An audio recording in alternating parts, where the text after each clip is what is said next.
Yes, everybody, welcome back to the channel. My name is Stephen Howson. This is 5 things that we learned. You love this episode, don't you? You absolutely do love this series that we've been doing. Absolutely smash it. Before we get started, like the button, because I know you're liking it already. And subscribe if you're new. Welcome. Right, let's talk about Manchester United against Sheffield United, because it was some unbelievable football, Jeff.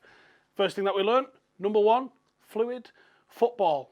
That's right. Manchester United faced off against Sheffield United at home at Old Trafford in front of absolutely fucking nobody.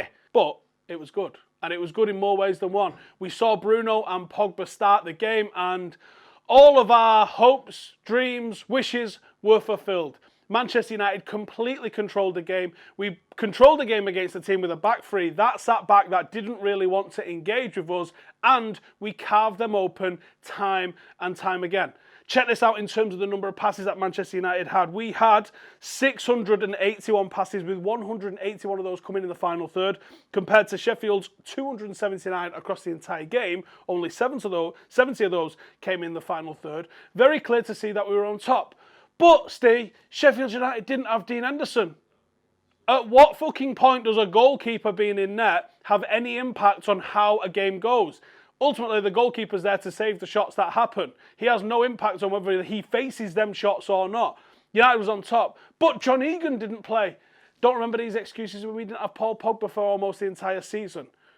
Don't remember these excuses when Manchester United have been without Rashford, been without Marshall, been without various others at different times throughout the season.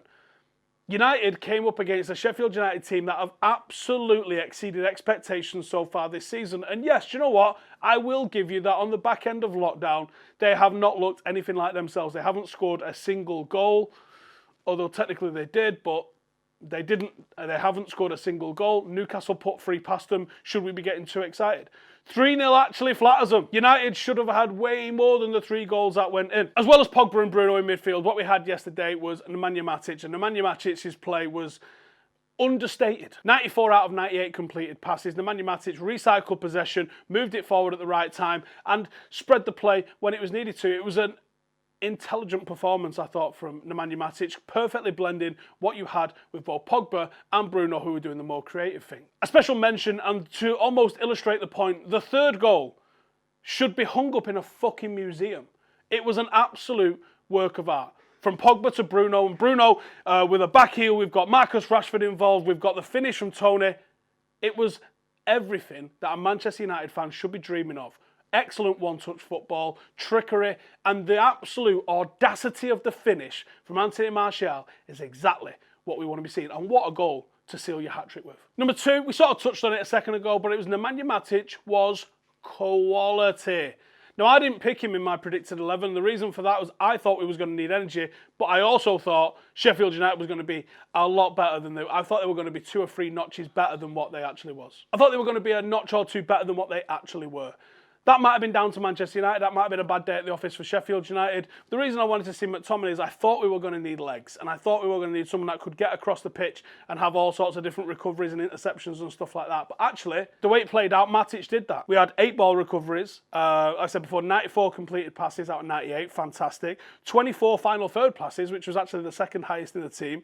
1 chance created. 2 out of 3 take-ons completed. 0 fouls committed. Nearly a flawless performance from Matic. Nemanja Matic, when he first came to England at Chelsea, was a wonderful player. One of those players you go, fucking hell, I wish we had him in our team. That's a sort of steal. That's a sort of just quality that Manchester United lacked at the time.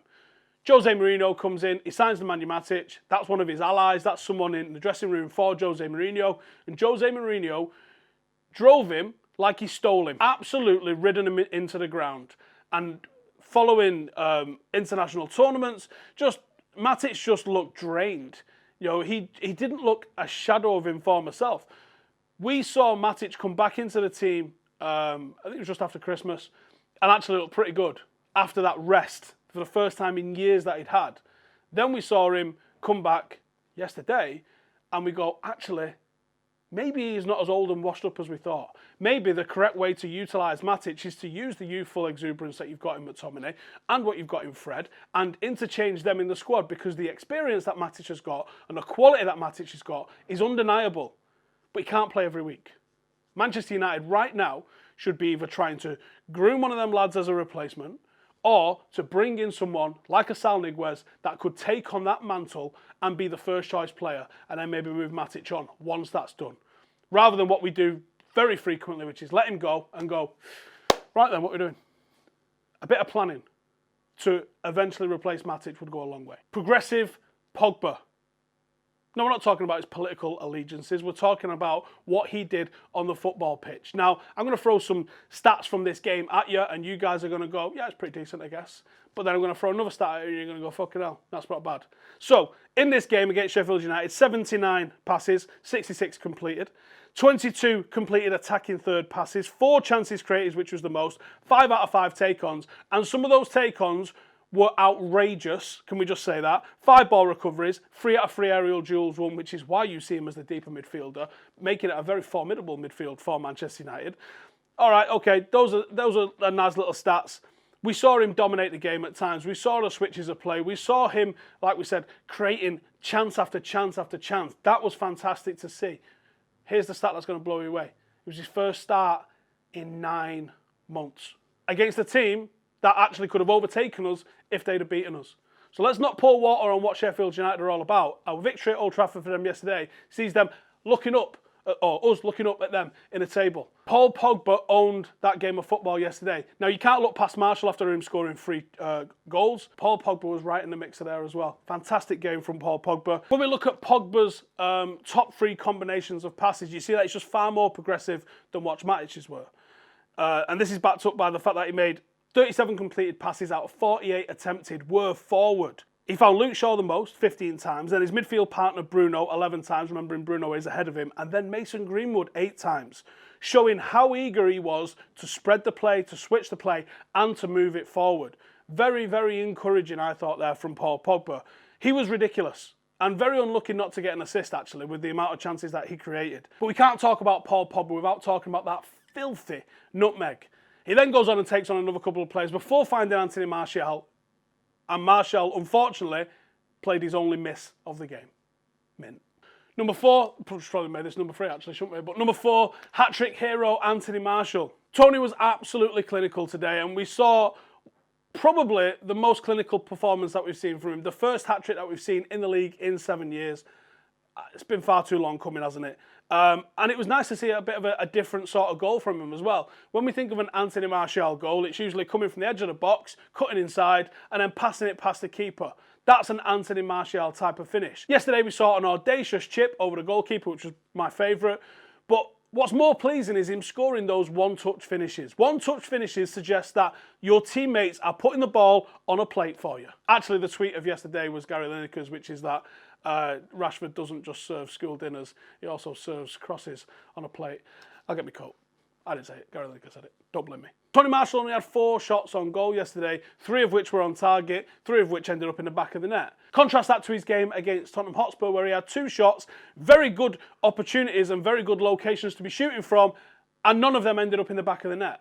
How different everything could have been if he'd have worn those shooting boots against Tottenham. Here's what Tony had to say about his goals. I think the last one was a very good goal, but the first 2 goals were like a real number 9. I know the manager is happy for these 2 goals. He's not the only one. I'm fucking delighted. I want United to be having that sort of easy sort of chance. United far too often score very difficult goals to score, and I would love us to start to have a systematic style of play where our forwards just get to one-touch the shit out of it into the back of the net. That handful of goals yesterday puts Tony level on 19 goals with Marcus Rashford. At the start of the season, I said both of those lads are going to have individually record-breaking seasons for us to have any opportunity at getting into the top 4.